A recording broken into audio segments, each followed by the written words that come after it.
Noong unang bahagi ng dekada 1980, sunod-sunod na natatagpuan ang mga bangkay ng kababaihan sa mga liblib na lugar sa paligid ng Seattle at ng Green River sa Washington State. Sa una, tila magkakahiwalay na kaso lamang ang mga ito. Ngunit habang dumarami ang biktima, unti-unting lumitaw ang isang malinaw at nakababahalang pattern. Karamihan sa mga namamatay ay mga babaeng nagtatrabaho bilang prostitute o sex worker at ang kanilang mga katawan ay iniiwan sa magkakatulad na lokasyon. Dahil dito, napagtanto ng mga investigador na hindi ito hiwa-hiwalay na krimen, kundi gawa ng iisang salarin na paulit-ulit na gumagawa ng parehong paraan. Paano nga ba ito nangyari? Sino ang tunay na salarin? At bakit kaya kadalasan sa mga binibiktima niya ay mga sex workers o kaya mga kababaihang kabilang sa laylayan ng lipunan?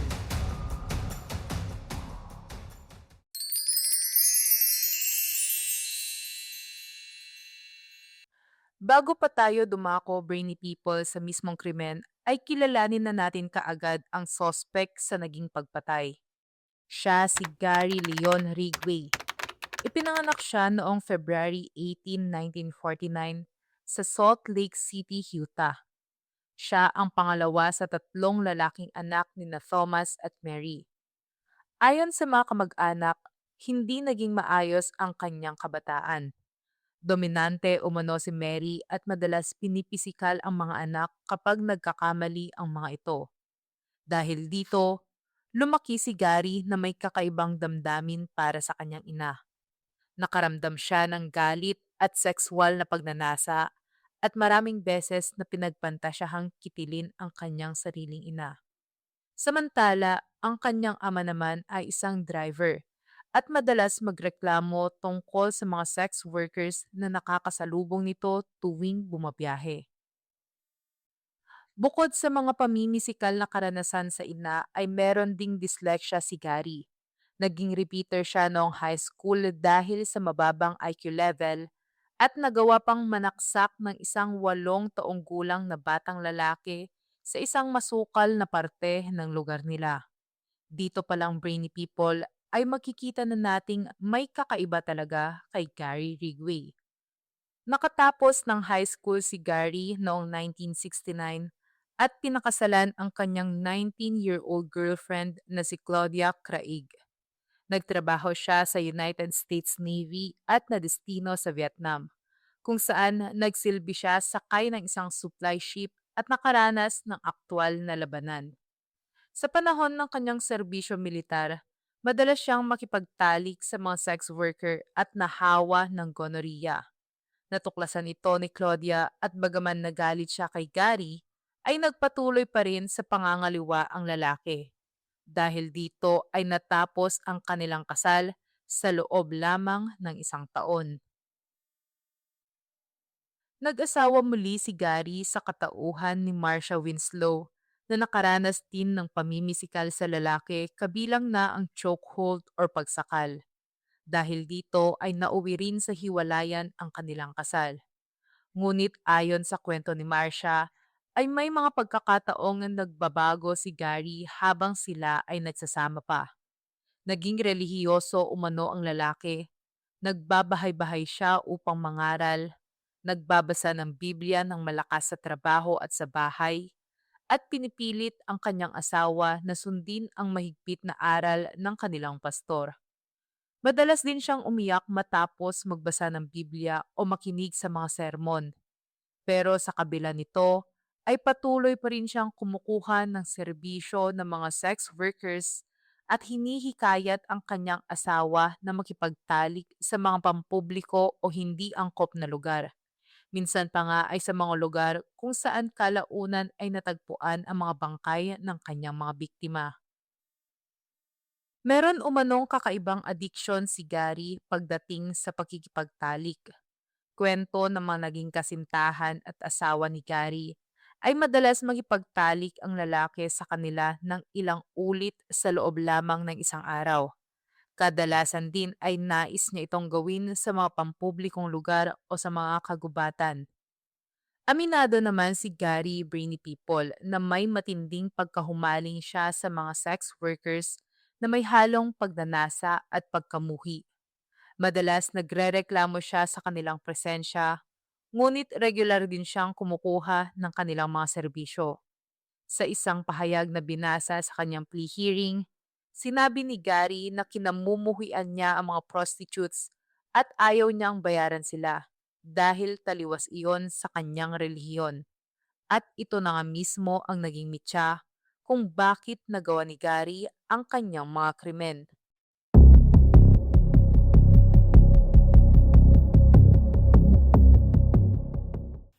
Magandang araw, Brainy People! Unti-unti na tayong lumalago dito sa ating channel. Dahil ngayon ay meron na po tayong 16 followers. Marahil ay iniisip niyong maliit na bagay lang ito. Pero para sa isang simpleng content creator na nangangarap magkaroon ng puwang sa mundo ng YouTube, ay isa na itong malaking hakbang patungo sa aking pangarap. Pero hindi po dyan nagtatapos dahil hindi ako magsasawang humingi ng inyong suporta upang makamit ko ang 1,000 followers na nire-require para ma-monetize ko po ang aking channel. At kung gusto mong tulungan ako na matupad ang aking pangarap, ay kailangan mo lang pindutin ang subscribe button. Pagkatapos mong mag-subscribe, ay paki-comment mo na rin ang iyong pangalan at address sa comment section para naman alam ko po kung saan umaabot ang mga kwentong aking ibinabahagi sa inyo. Yun lamang po, Brainy People. Maraming salamat! Sa buong dekada ng 1980 at 1990, pinaniniwala ang pumatay si Gary ng hindi bababa sa 71 na dalagita at kababaihan sa paligid ng Seattle at Tacoma, Washington. Sa mga pahayag niya sa korte, inamin ni Gary na napakarami na ng kanyang napatay kaya hindi na niya mabilang ang eksaktong bilang nila. Karamihan sa mga pagpatay ay naganap sa pagitan ng 1982 at 1984. Lumalabas din na ang mga biktima niya ay mga sex workers o kaya mga babaeng naglayas sa kanilang bahay na kanyang isinasakay mula sa Pacific Highway South. Madalas gamitin ni Gary ang litrato ng kanyang batang anak para makuha ang simpatsya ng mga babae at makipagtalik sa kanya. Pagkatapos ng pagtatalik, ay biglang ilalagay ni Gary ang kanyang bisig sa harap ng leeg ng babae, saka hinihila paatras gamit ang kabilang braso hanggang sa sila ay masakal. Madalas na sa loob ng kanyang bahay, ng kanyang sasakyan, o di kaya sa mga liblib na lugar nagaganap ang kanyang krimen. Pagkatapos ay saka sila itatapon ni Gary sa masukal na lugar sa paligid ng Green River, ng Seattle-Tacoma International Airport at sa iba pang dump site sa South King County, habang may dalawang bangkay na natagpuan sa lugar ng Portland, Oregon. Ang mga bangkay ay kadalasang iniiwan ni Gary ng magkakalapit. Minsan ay inaayos o ipinepwesto niya ang mga ito at karaniwang hubad ang katawan ng mga biktima. Sa ilang pagkakataon, binabalikan ni Gary ang katawan ng kanyang mga biktima saka sila muling gagahasain.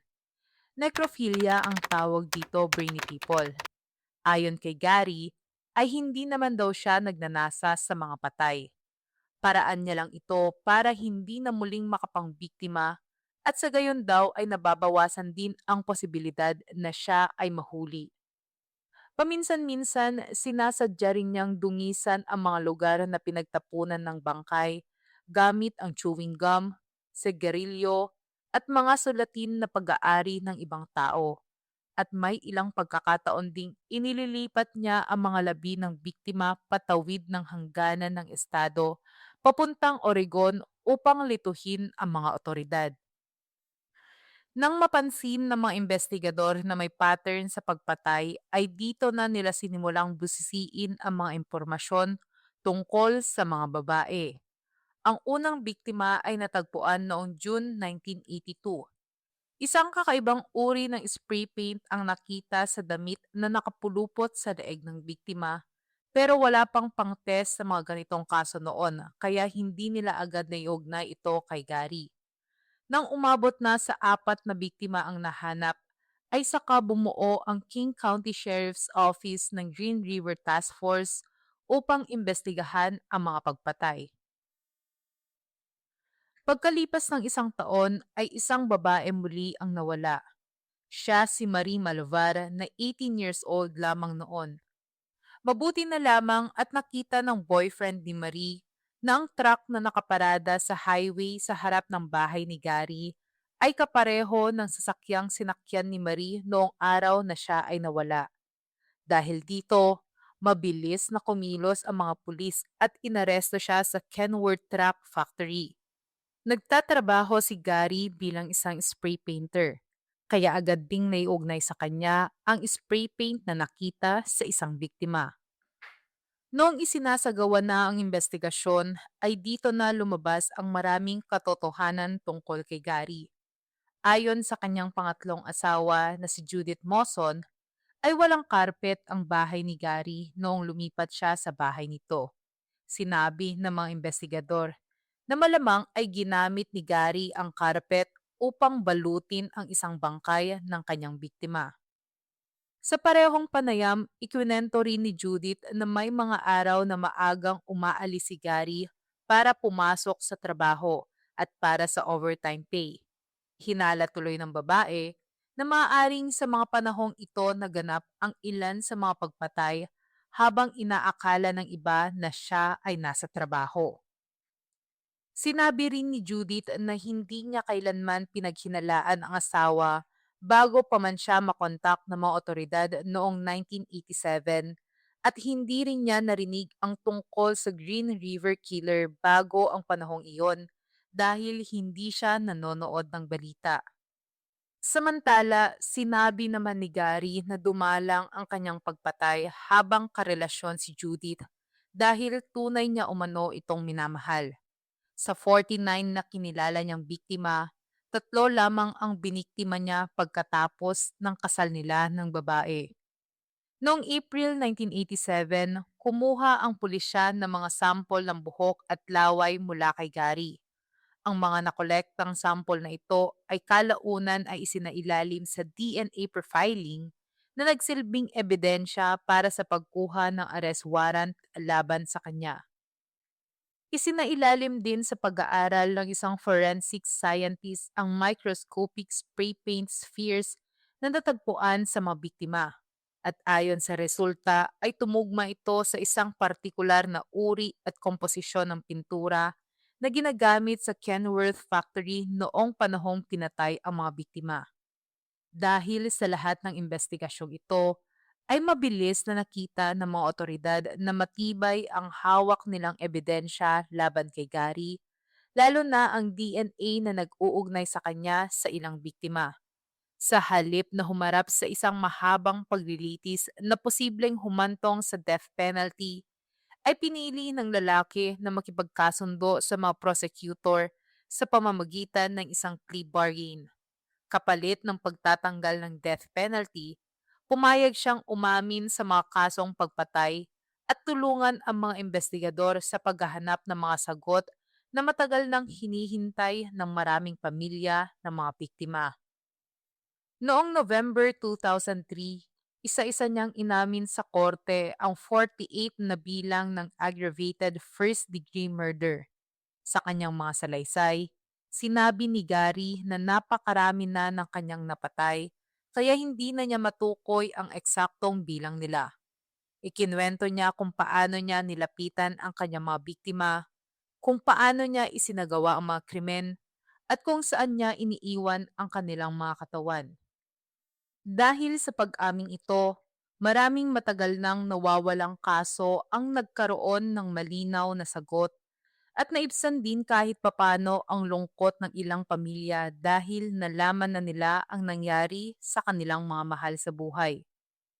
Pagsapit ng December 18, 2003, inilabas ng korte ang hatol. Si Gary ay sinentensyahan ng 49 na magkakasunod na habang buhay na pagkakakulong. Lahat ay walang posibilidad ng parol.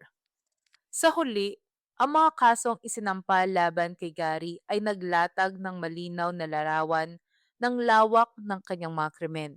Bagamat hindi na mababawi ang buhay na nawala, ang kanyang pag-amin at ang naging kasunduan sa korte ay nagbigay ng isang uri ng pagtatapos sa isa sa pinakamahaba at pinakamahirap na serial murder investigations sa kasaysayan ng United States. Ang hustisya ay late nang dumating, ngunit sa wakas, tuluyan nang naputol ang kakayahan ni Gary na muling makapanakit ng ibang mga babae. Ang kwento ni Gary Ridgway ay isang simpleng paalala na hindi laging ligtas ang mundo, lalo na para sa mga babae. Maraming panganib ang nagmumula sa mga taong mukhang normal at madaling lapitan, kaya mahalaga ang pagiging maingat at hindi basta-basta nagtitiwala. Kahit minsan, parang wala namang masamang intensyon ang isang tao. Ipinapakita rin ng kasong ito na ang mga sex workers at mga taong nasa laylayan ay madalas naging target, hindi dahil may mali sa kanila, kundi dahil mas kaunti ang proteksyong mayroon para sa kanila. Sa huli, ang aral ay hindi tungkol sa paninisi, kundi tungkol sa pag-iingat, paggalang, at sa pangangailangang gawing mas ligtas ang mundo para sa lahat ng mga tao.